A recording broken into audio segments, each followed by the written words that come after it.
ప్రభునందు ప్రియ దేవుని బిడ్డలారా, ప్రభు పేరట ప్రత్యేకంగా వందనాలు తెలియచేస్తున్నాను. మరి షారోను పౌరస్వరం అనే యొక్క సువార్త ద్వారా మరి మీ మధ్యకు రావడానికి, మీ ముందు నిలబడడానికి దేవుడిచ్చిన గొప్ప ఆధిక్యతను బట్టి దేవునికి వందనాలు చెల్లిస్తున్నాను. దేవుడు ఏమైనా చేయగలడు, ఆయన ఎలాగైనా చేయగలడు. దేవుడు సృష్టికర్త, ఆయన రక్షణకర్త, ఆయన ఆదరణకర్త, ఆయన విమోచనకర్త, ఆయన సమాధానకర్త, ఆయన న్యాయకర్త, ఆయన శాసనకర్త, ఈ సృష్టికర్త ఆయనే. దేవుడు, గాడ్. లోకంలో ప్రజలు దేవుడు లేకుండా తిరుగుతున్నారు. ఆ దేవుడు మన లోకానికి పంపించి గాలిచ్చి, నీరిచ్చి, నేలిచ్చి, ఆకాశం, ఈ భూమి, ఈ చంద్రుడు, ఈ నక్షత్రాలు ఆయన ఆనందంగా సంతోషంగా మీరు అనుభవించండి అని పంపించాడు లోకానికి. మీరు ఫలించమని చెప్పాడు. మీరు ఫలించి అభివృద్ధి పొందుడి. ఇవన్నీ మీకోసమే. మీరు ఫలించి అభివృద్ధి పొందండి. ఇది దేవుడు ఆశించే పని, మానవుడికి ఇచ్చిన ఆధిక్యత ఇది. ప్రభువు రాబోతున్నాడు. ఆయన ఒకసారి వచ్చి వెళ్ళిపోయాడు. నశించిపోతున్న మానవాళికి, పాపములో మునిగిపోతున్న మానవాళిని, పాపానికి జీతమైన నరకం, మరణము, నరకము నుంచి తప్పించి స్వర్గానికి తీసుకుపోవడానికి దేవుడు మానవుడిగా వచ్చాడు. ఆయన యేసుప్రభు అంటే. యేసుప్రభు అంటే ఎవరో దేవుడు కాదు, అసలైన దేవుడు ఆయనే. ప్రజలు అర్థం కాదు. ప్రజలకి ఎప్పుడు డూప్లికేట్ సరికే కావాలా, మంచి సరికి అక్కర్లా. అడుగుతాడు మంచి సరికే, కానీ కొనేది అంతా డూప్లికేటే. ఈ ప్రపంచంలో డూప్లికేట్స్ నమ్ముతున్నాడు. అసలు ఒరిజినల్ నమ్మరు ఎవరు. అలాగే దేవుడు యేసు ప్రభు. యేసు అంటే రక్షించేవాడు, పాపము నుంచి, శాపము నుంచి, మరణం నుంచి విడిపించేవాడు. ఆయన గ్రంథము, పరిశుద్ధ గ్రంథము, బైబిల్ గ్రంథం అంటే దేవుని గ్రంథము. బైబిల్ గ్రంథం అంటే దేవుని గురించి చెప్పే గ్రంథము. మానవుడు దేవుని బిడ్డగా జీవించాలని చెప్పే గ్రంథము. ఈ లోకాన్ని విడిచి పరలోకానికి వెళ్ళాలని చెప్పే గ్రంథము. మీరు ఫలించి అభివృద్ధి పొందాలని చెప్పే గ్రంథము. చాలా సంతోషం మరి ఒకసారి మీ మధ్య ఈ మాటలు చెప్పడానికి దేవుడు మరి శక్తి ఇచ్చి, బలం ఇచ్చి మీ మధ్యకు నడిపించిన విధానాన్ని బట్టి వందనాలు తెలియజేస్తున్నాను. మనిషి జ్ఞానం ఎంత, తెలివితేటలెంత, దేవుని జ్ఞానం కావాలి మనకి, దైవ జ్ఞానం కావాలి మనకి. పౌలు గారు అన్నాడు, ఆ జ్ఞానం కోసం నా సమస్తాన్ని నష్టంగా ఎంచుకున్నాను అన్నాడు. క్రీస్తు యొక్క ప్రశస్త జ్ఞానం నిమిత్తమే నా సమస్తాన్ని నష్టంగా ఎంచుకున్నాను అన్నాడు. జ్ఞానం అంటే యెహోవా యందు భయభక్తులు కలిగి ఉండుటే జ్ఞానం అన్నాడు. జ్ఞానం అంటే ప్రభువే, ఆయన తెలుసుకుంటేనే జ్ఞానవంతుడు అన్నాడు. ఈ లోకంలో డబ్బు సంపాదించేవాడు కాదు, పొలం సంపాదించేవాడు కాదు, మేడ మిద్దులు సంపాదించేవాడు కాదు, తన అతిక్రమలకు పరిహారం పొందినవాడు, తన పాపములకు ప్రాయశ్చిత్తము పొందినవాడు ధన్యుడు. నువ్వు ఎన్ని కోట్లు ఇచ్చినా పాపం పోదండి. పాపం పాడు ఎన్ని కోట్లు ఇస్తా? యేసయ్య అంటున్నాడు, నా దగ్గరికి రా బిడ్డ, నీకోసం రక్తాన్ని, నీ పాపాన్ని క్షమిస్తాను రా, అందుకే నా రక్తాన్ని చిందించాను రా. న పుణ్యో దాన ధర్మశ్చ న కర్మశ్చ పుణ్యం భవిత్ అపుణ్యో ప్రాణదానశ్చ జగత్పుణ్యం నహి నహి సర్వపాప పరిహారో రక్త ప్రోక్షణమవశ్యకం తద్రక్తం పరమాత్మేన పుణ్యదాన బలియాగం అని వేదాలు ఘోషించిన ప్రకారముగా దేవుడు మానవుడిగా యేసు అనే రూపంతో లోకానికి వచ్చి తన రక్తాన్ని చిందించాడు. ఆయన రక్తాన్ని చిందించి ఆయన నిన్ను పవిత్రుడిగా, నిర్దోషిగా, నిరపరాధిగా చేయటానికే వచ్చిన దేవుడు ఆయన యేసు అని ఈ యొక్క సమయంలో ప్రభువు పేరట జ్ఞాపకం చేస్తున్నాను. పరిశుద్ధ గ్రంథములో ఒక చిన్న వాక్యాన్ని జ్ఞాపకం చేస్తాను. పరమగీత గ్రంథములో 8వ అధ్యాయంలో 8వ వచనంలో చక్కని వాక్యాన్ని దేవుడు మనకు తెలియపరుస్తూ ఉన్నాడు. మాకు ఒక చిన్న చెల్లెలు గలదు, దానికి ఇంకా వయస్సు రాలేదు. వివాహకాలం వచ్చినప్పుడు మేము దాని విషయమే ఏమి చేయదుము. ఇది 8వ వచనం. సొలొమోను రాశాడు ఈ గ్రంథాన్ని, పరమగీత గ్రంథాన్ని, సామెతల గ్రంథాన్ని, ప్రసంగి గ్రంథాన్ని రాశాడు. 3000 సామెతలు చెప్పాడట సొలొమోను. 1005 కీర్తనలు రచించాడట సొలొమోను. నేడు మరి కాలేజీలో చెప్పే బాటనీ, జువాలజీ గ్రంథాలు రాశాడు, మూల గ్రంథాలు. అటువంటి సొలొమోను ఇక్కడ ఒక చక్కని మాట జ్ఞాపకం చేస్తున్నాడు. మాకు ఒక చిన్న చెల్లెలు గలదు, దానికి ఇంకా వయస్సు రాలేదు. వివాహకాలం వచ్చినప్పుడు మేము దాని విషయం ఏం చేస్తాం? వివాహకాలం అంటే బైబిల్ సందర్భంగా యేసు ప్రభువారిని పెండ్లి కుమారుడు అంటారు. తన రక్తమిచ్చి కొనుక్కున్న సంఘాన్ని పెండ్లి కుమార్తె అంటారు. ఈ భూలోకములో ఎవరైతే ప్రభువుని నమ్ముకొని పశ్చాత్తాపం పొంది మారు మనస్సు పొంది ప్రభు యొక్క బాప్తిస్మం పొంది ఆయన బిడ్డగా లోకంలో జీవిస్తున్నారో పవిత్రంగా వారిని పెండ్లి కుమార్తె అంటారు. యేసు ప్రభుని పెండ్లి కుమారుడు అంటారు. కీర్తన 19వ కీర్తనలో ఒక చక్కని మాట జ్ఞాపకం చేస్తున్నాడు. 19వ కీర్తనలో 5వ వచనములో అతడు తన అంతఃపురంలో ఉండి బయలుదేరి పెండ్లి కుమారుని వలె ఉన్నాడు. దావీదు ప్రవచిస్తున్నాడు యేసు ప్రభు గురించి. అతడు తన అంతఃపురంలో నుంచి బయలుదేరి పెండ్లి కుమారుని వలె ఉన్నాడు. సూర్యుడు పరిగెత్త ఉల్లసించినట్లు తన పథమందు పరిగెత్తను ఉల్లసించుతున్నాడు. అతడు ఆకాశమున ఈ దిక్కు నుండి బయలుదేరి ఆ దిక్కు వరకు దాని చుట్టూ తిరిగి వచ్చుచున్నాడు పెండ్లి కుమారుడు. యోవేలు రాసిన గ్రంథములో ప్రవక్త యోవేలు ద్వారా దేవుడు ప్రవచనాన్ని తెలియజేస్తున్నాడు. హోషియా, యోవేలు 66 పుస్తకాలు వచ్చి ఉండాలా. నీ బైబిల్లో ఎన్ని గ్రంథాలు ఉన్నాయో ఏది ఎక్కడుందో నీకు తెలియాలా? క్రైస్తవుడు బైబిల్ పట్టుకు తిరుగుతూ లోపల ఏముందో నీకు తెలియదు. ఎందుకది? వృత్తిప్పులాట, బరువు, మోత బరువు. యోవేలు రాసిన గ్రంథం 2వ అధ్యాయంలో 15 నుంచి చెబుతున్నాడు. సియోనులో బాకా ఊదుడి, ఉపవాస దినము ప్రతిష్ఠించుడి, వ్రత దినము నియమించుడి, జనులను సమకూర్చుడి, సమాజ కూటం ప్రతిష్ఠించుడి, పెద్దలను పిలువనంపించుడి, చిన్నవారిని సన్నిపానం చేయబడ్డ తోడుకుని రండి. ఎందుకు? పెండ్లి కుమారుడు అంతఃపురము నుండి, పెండ్లి కుమార్తె గదిలో నుండి రావాలి. ఒక వివాహం జరగబోతుంది. వివాహం చెప్పే ప్రసంగాల్లో బైబిల్లో 4 వివాహాలు చెప్పాడు. ఒకటి ఆదామవ్వల ఆది దంపతుల వివాహము, దేవుడే చేశాడట. రెండవది ఇస్సాకు శారాల వివాహం, అది రేపు రాబోయే యేసు ప్రభు వారికి సూచనగా. మూడవది కానాను పెండ్లి వివాహము. నాలుగవది రేపు యేసయ్య పెండ్లి జరగబోతుంది పరలోకంలో. ఆ పెళ్లి కోసం పెళ్లి కుమార్తెగా వెళ్ళేవారు ఉన్నారు, పెళ్లి పెద్దలుగా వెళ్ళే ఉన్నారు. ఆ పరలోక పెళ్లి విందులో ప్రవేశించడానికే ప్రతి క్రైస్తవుడు తాపత్రయపడుతున్నాడని ఇక్కడ జ్ఞాపకం చేస్తున్నాడు. కనుక పెళ్లి కుమారుడు అంతఃపురంలో నుండి పెళ్లి కుమార్తె గదిలో నుండి రావాలి. ఒక వివాహం జరుగుతుంది అని ఇక్కడ మాకు ఒక చిన్న చెల్లెలు గలదు, దానికి వయస్సు రాలేదు.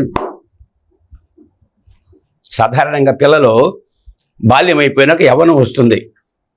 ప్రాముఖ్య ఆడపిల్లల్లో 10-15 ఏళ్ల వరకు మామూలుగా ఉంటారు, చిన్న పిల్లలుగా ఉంటారు. తర్వాత పెద్ద మనిషి అవుతాయి అంటారు, పుష్పవతి అంటారు, ఎదిగింది అంటారు.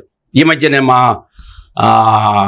స్నేహితుడు, మా శిష్యుడు రాంబాబు అని నడుకూరులో, పాలకొండ దగ్గర నడుకూరు వీరఘట్టం దగ్గర, వాళ్ళ కుమార్తె మన ఫోన్ అన్నయ్య మా చిన్న కుమార్తె, 2 కుమార్తెలు ఆయనకి. 1 సంవత్సరం అయింది ప్రభువుని నమ్ముకుని. మంచి భక్తి కలిగిన కుటుంబం. వాళ్ళ అమ్మగారు గొప్ప భక్తురాలు.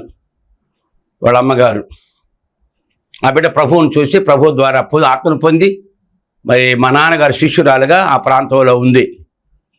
ఆవిడ కొడుకు, ఈయన ఒకడే కొడుకు, ఒకగానొక కొడుకుడు. జాగ్రత్తగా పెంచుకుంది భక్తిలో. వారు అన్యుల నుంచి ప్రభువుని నమ్ముకున్నారు. ఈ మధ్య ఆ చిన్న కుమార్తె పెద్ద మనిషి అయింది. అయితే అయ్యగారు మీరు తప్పకుండా రావాలి అయ్యగారు అన్నారు. నేను ఇప్పుడే వచ్చానయ్యా విశాఖపట్నం, మళ్ళీ ఇంటికి వెళ్ళిపోవాలంటే లేదు అయ్యగారు మళ్ళీ రావాలి. ఈరోజు విశాఖపట్నం పాలకొండ వెళ్ళాలి, రేపు 8వ తారీఖు ఆ బిడ్డ కార్యక్రమం. కనుక ఆ పిల్ల ఎదిగింది, ఒక వయస్సు 2వ స్థితికి మారింది. బాల్య అవస్థ అయిపోయింది, యవన స్థితిలోకి వచ్చింది, యవన జీవితం అడుగు పెడుతుంది. ఇక్కడ అంటున్నాడు మాకు ఒక చిన్న చెల్లెలు కలదు, దానికి వయస్సు రాలేదు. వయస్సు రావాలి, పెళ్లి చేసుకోవడానికి వయస్సు కావాలి. పెండ్లి వయస్సు అంటారు. ఇక్కడ న్యాయాధిపతుల గ్రంథంలో 13వ అధ్యాయంలో యెహోషువ న్యాయాధిపతులు, రూతుకు ముందు ఉంటుంది.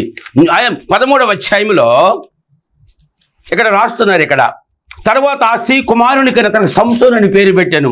ఆ బాలుడు ఎదిగినప్పుడు యెహోవా అతనిని ఆశీర్వదించెను. ఆ బాలుడు ఎదిగినప్పుడు యెహోవా అతనిని ఆశీర్వదించెను. 1వ సమూయేలు గ్రంథములో 2వ అధ్యాయములో 26వ వచనములో ఈ విధంగా చెబుతున్నాడు. బాలుడకు సమూయేలు ఇంకను ఎదుగుచూ యెహోవా దయయందును మనుషుల దయయందును వర్ధిల్లుచుండెను.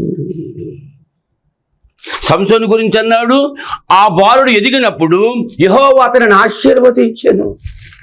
ఇక్కడ సమూయేలు గురించి చెప్పాడు, ఆ బాలుడు సమూయేలు ఇంకా ఎదుగుచుండగా యెహోవా దయయందు మనుషుల దయయందు వర్ధిల్లుచుండెను. లూకాసు వార్త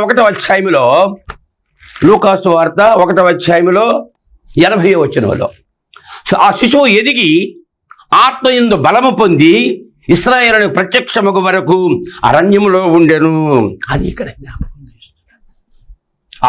ఆ శిశువు ఎదిగి ఆత్మయందు బలం పొందేవాడట. ఎప్పుడు ఎదుగుతాడో దేవుని శక్తి బిడ్డ మీదకి వస్తుందట. ఎప్పుడు ఎదుగుతాడో ఆశీర్వాదం వస్తుందట. ఎప్పుడు ఎదుగుతాడో వాడు వర్ధిల్లుతాడట. అమ్మాయి పుష్పవతి అయిందంటే, పెద్ద మనిషి అయిందంటే, ఎదిగిందంటే ఇక వివాహానికి సిద్ధంగా ఉందని. ఈ 2వ అధ్యాయంలో 52వ వచనంలో కూడా రాస్తున్న యేసయ్య గురించి, యేసు ప్రభువారు జ్ఞానమందును వయస్సునందును దేవుని దయయందును మనుషుల దయయందును వర్ధిల్లుచుండెను. మరి రేపు ఎల్లుండి ఫంక్షన్, పెద్ద ఫంక్షన్, ఊరంతా పాలకొండ, వెలగవాడ, నడుకూరు, మంగళాపురం, తోటలే, కొండాపురం, హంపిలి, హోని, నంబూరు, ఘామలని చెప్పాడు ఆ బిడ్డ. అయ్యా పెద్ద కుమార్తె వివాహం, అదే పెద్ద మనిషి అయిపోయి కార్యక్రమం అయిపోయింది, 2వ పిల్ల, ఆఖరి పిల్ల. అయ్యగారు చాలామంది అన్నారు, ఎందుకు లేవయ్య బాబు అన్నారట. లేదు అయ్యగారు, ఆఖరి కూతురు, దారుణం ఉండి దేవుడు నాకు ఇచ్చాడు, 10 మంది సంతోషిస్తారు, 10 మంది దీవిస్తారు, ఆ దీవులు నా బిడ్డలకి నా కుటుంబానికి ఉండాలయ్యా నా బిడ్డ ఆ విధంగా చెబుతున్నాడు. యేసు జ్ఞానమందును వయస్సునందును దేవుని దయ్యందును మనుషుల దయ్యందును వర్ధిల్లుచుండెను. కనుక వర్ధిల్లాది. ఇక్కడ చిన్న చెల్లెలే వయసు రాలకి పెద్దమ్మాయికి అట్లా వివాహకాలం పెళ్లి కుమారుడు చేస్తున్నాడు యేసు ప్రభు. ఈవిడేమో పెద్ద మనిషి కాలేదు, మరి ఎలా పెళ్లి చేస్తా? అబద్ధాలు ఆడతావా? మా అమ్మాయికి చాలామంది మంచి సంబంధం వస్తే ఈ పెద్ద మనిషి కాకపోయినా సంబంధం పోద్దని అబద్ధాలు ఆడతా. పెద్ద మనిషి అయిపోయిందంటే అని చెప్పేసి పెళ్లి చేసేస్తారు. ఆ తర్వాత తలకాయ నొప్పులు, బోళ్ళని తలకాయ నొప్పులు. కనుక పుష్పవతి అంటే పెళ్లికి సిద్ధంగా ఉందని, పిల్లలు కనడానికి సిద్ధంగా ఉందని, పుష్పించడానికి సిద్ధంగా ఉందని, వర్ధలడానికి సిద్ధంగా ఉందని, ఆశీర్వాదానికి సిద్ధంగా ఉంది. దేవుడు ఆ బిడ్డకు ఆరోగ్యం ఇచ్చి ఒక వయస్సు నుంచి, కొరింథీ రాసిన పత్రికలో పౌలు గారు అంటాడు, 1వ కొరింథీ రాసిన పత్రికలో 13వ అధ్యాయంలో పౌలు గారు ఒక మాట చెబుతున్నాడు.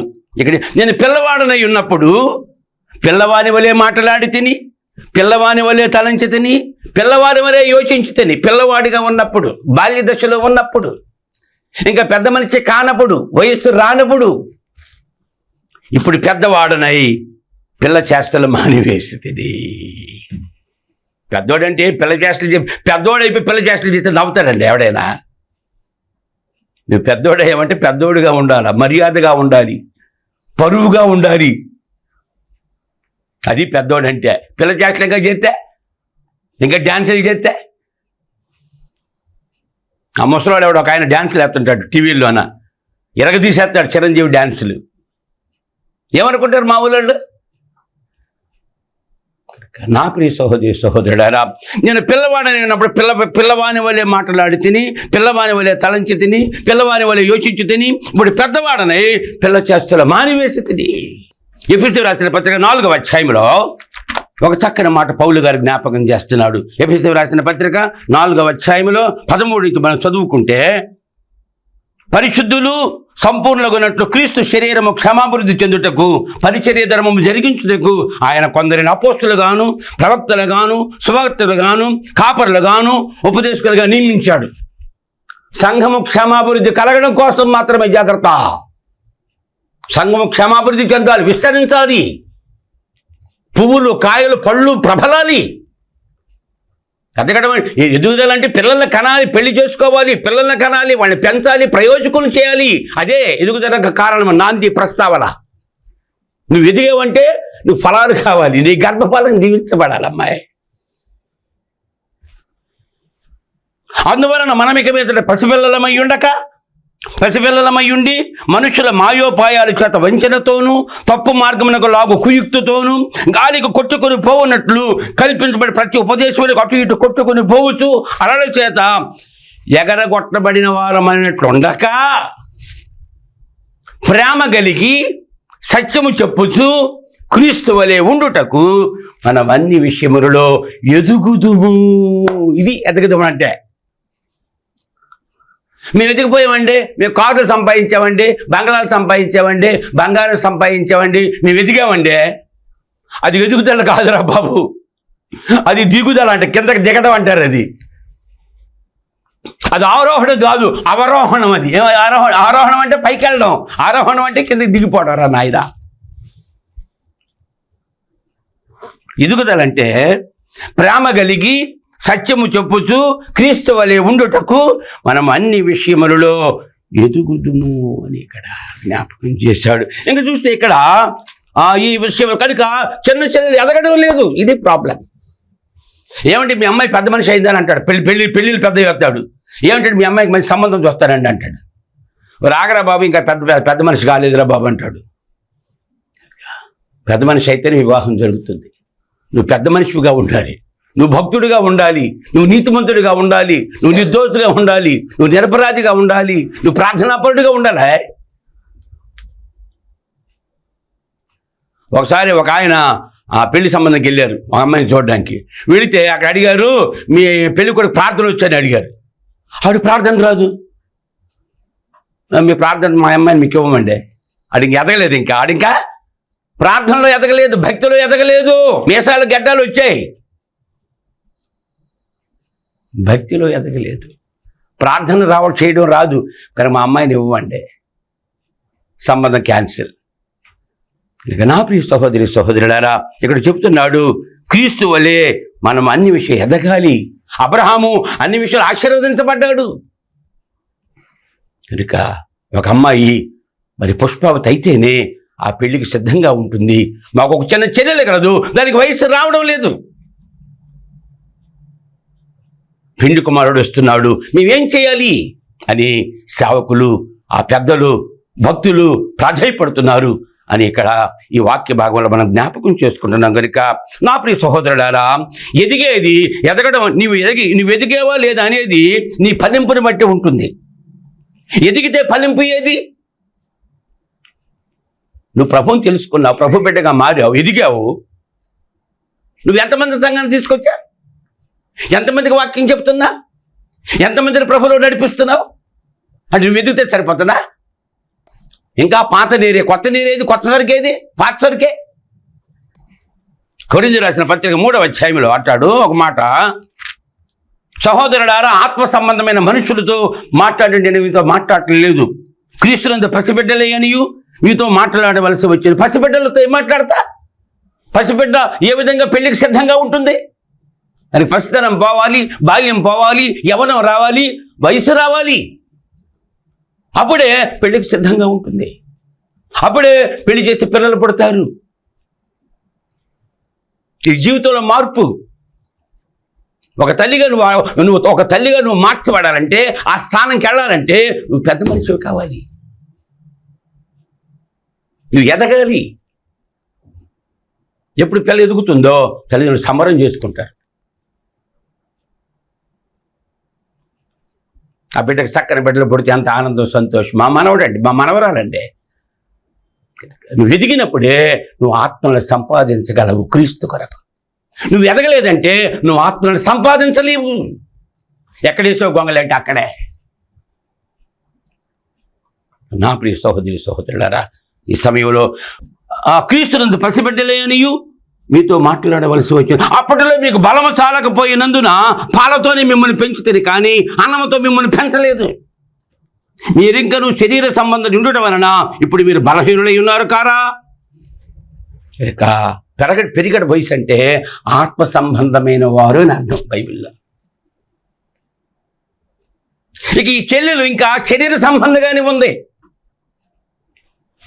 రోమా రాసిన పత్రిక 8వ అధ్యాయంలో ఎదురు చెప్తున్నాడు శరీర సంబంధాలు అంటే ఏంటో, ఆత్మ సంబంధాలు అంటే ఏంటో. 8వ అధ్యాయంలో శరీరానుసారుడు శరీర విషయాల మీద మనస్సుంతురు, ఆత్మానుసారుడు ఆత్మ విషయాల మీద మనస్సుంతురు. అంటే వాడు ఎదిగారు కనుక. ఇక్కడ చెల్లెలు ఎదగడం లేదు, వయసు రావడం లేదు, ఇంకా చిన్నపిల్ల కానీ పిల్ల చేస్తుంది. ఆ పెద్దలంతా బాధపడిపోతున్నారు. ప్రభు వస్తున్నాడు, ప్రభుతో వెళ్ళిపోవాలి, ఈ చిన్న చెల్లెలు మిగిలిపోతుందేమో. శరీరానుసారుడు శరీర విషయ మనస్సుంతురు, ఆత్మానుసారుడు ఆత్మ విషయాల మీద మనస్సుంతురు. శరీరానుసారమైన మనస్సు మరణము, ఆత్మానుసారమైన మనస్సు జీవమును సమాధానమై ఉన్నది.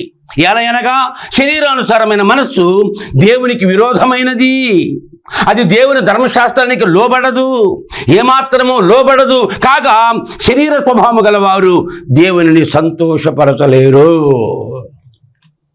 నువ్వు ఆధ్యాత్మికంగా ఎదగకపోతే, నువ్వు ఆధ్యాత్మికంగా పెరగకపోతే నువ్వు దేవునిని సంతోషపెట్టలేవు. దేవుని ఆత్మ మీలో నివసించిన ఎడల మీరు ఆత్మ స్వభావము గలవారే కానీ శరీర స్వభావము గలవారు కారు. ఎవడైనా క్రీస్తు ఆత్మ లేని వాడైతే వాడు ఆయన వాడు కాడు. ఇక్కడ ఒక ప్రశ్న, ఒక మాట చెప్పాలి. ఎదుగుదల వల్ల ఎదగాలి, ఎదగడం కొంతకాలమే ఉంటుంది. ఇప్పుడు నేను 20 ఏళ్ళకి ఈ హైట్కి వచ్చా. 40 ఏళ్ళకి ఎంత హైట్ ఉండాలా? పైకి వెళ్ళాలిగా. 40 ఏళ్ళకి ఎంత హైట్ ఉండాలా? 60 ఏళ్ళకి ఎంత హైట్ ఉండాలా? 20 ఏళ్ళకి 5, 7 అయితే 40 ఏళ్ళకి 10 అడుగులు వెళ్ళాలి, 60 ఏళ్ళకి 15 అడుగులు వెళ్ళాలి. ఎదుగుదల కొంతవరకే. ఎదుగుదల వల్ల ఉపయోగం ఏమిటండి? ఎదగడం మామూలు మంచిదే, ఎదగడంతో నెక్స్ట్ ఫలించాలి, అది కారణం. ఎదుగుదల వల్ల యజమానికి సంతోషం ఉండదు, ఫలించడం వలన ఆయనకు సంతోషం. చెట్టు పెరిగింది, ఇప్పుడు పళ్ళు కాయాలి, పువ్వులు కాయాలి, అప్పుడు సంతోషము. ఎదిగే కాలము, ఫలించే కాలము. ఎదిగే కొలది ఎదిగేది కొంతకాలమే, ఫలించేది కలకాలము. ఫలించడానికి దెర్ ఈజ్ నో లిమిట్, ఎదగడానికి దెర్ ఈజ్ ద లిమిట్. 20 ఏళ్ల వరకు ఈ పెరుగుదల అయిపోద్ది, అక్కడి నుంచి ఇక్కడి నుంచి ఫలించాలి. ఎదిగే కాలము, ఫలించే కాలము. ఎదిగేది కొంతకాలము, ఫలించేది కలకాలము. ఎదగడం తన కోసము, ఫలించడం కోసం ఇతరుల కోసం. ఎదగడం నా కోసం, నేను ఎదిగానంతే. ఎదిగితే నాకు లాభం. ఒక అమ్మాయి ఎదిగితే దానికి లాభం, పెళ్లి చేసుకుంటుంది, పిల్లల్ని కంటది, ఆ అత్తమామల్ని, అతన్ని సంతోషపడుతుంది, భర్తను సంతోషపడుతుంది. పిల్లలు లేకపోతే సంతోషం ఎందుకుంటుంది? నా ప్రియ సహోదరులారా, ఎదిగేది తన కోసము.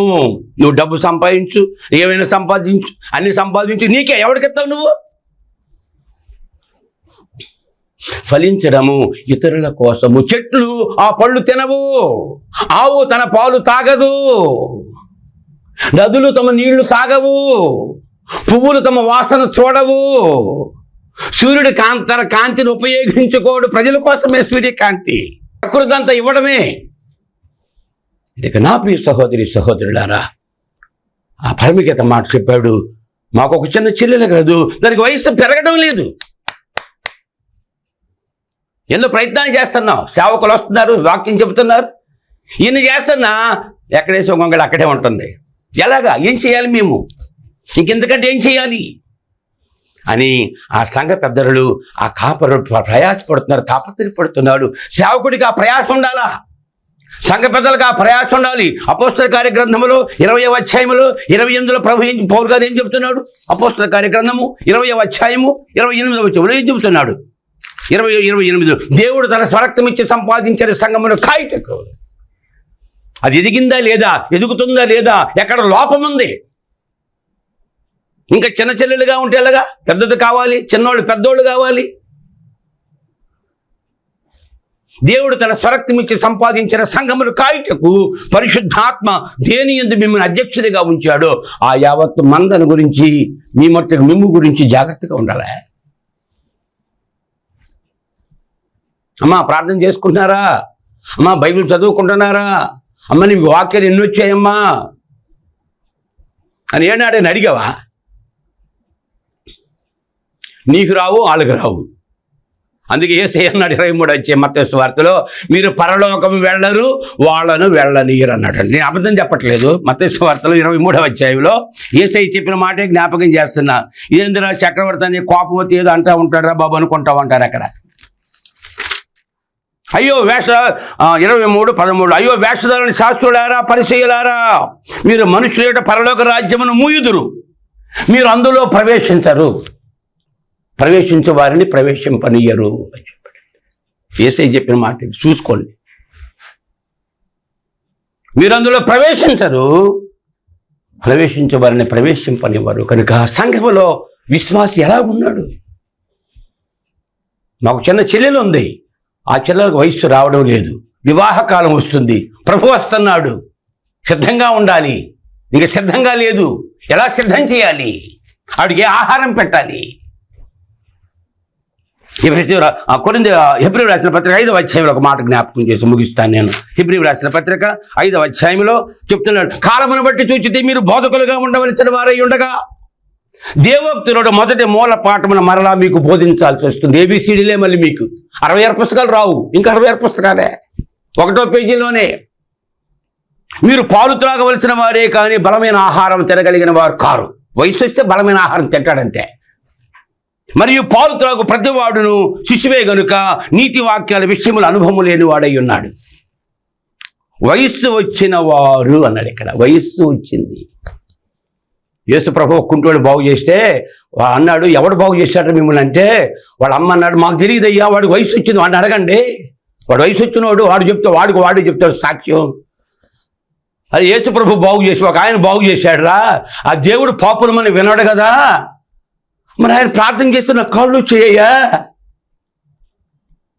అని వాడు సాక్ష్యం చెప్పాడు.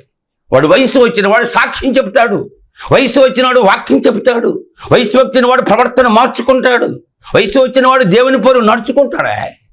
నీకు వయసు రాలేదంటే నీ ప్రవర్తన చేసే ప్రవర్తన నీవు లేదంటే నీకు వయస్సు రాలేదు. నీ పాలు తాగే వయస్సే, ఏబిసిడీలే.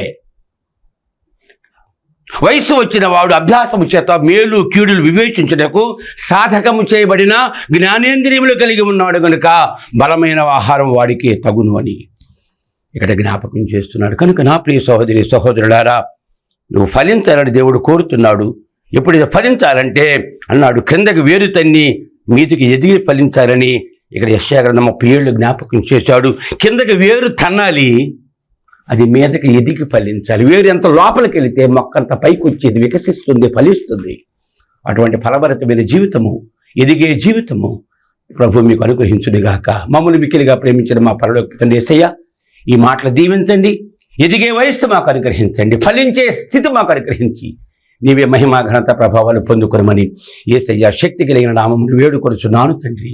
ఆమేన్. మన ప్రభువును రక్షకుడు యేసుక్రీస్తు కృపయు తండ్రి దేవుని ప్రేమ పరిశుద్ధాత్మ సహాయ సహకారం నిరంతరం మీ కుటుంబాలకు తోడుగా ఉండి ఫలించే స్థితిని అనుగ్రహించునుగాక. ఆమేన్.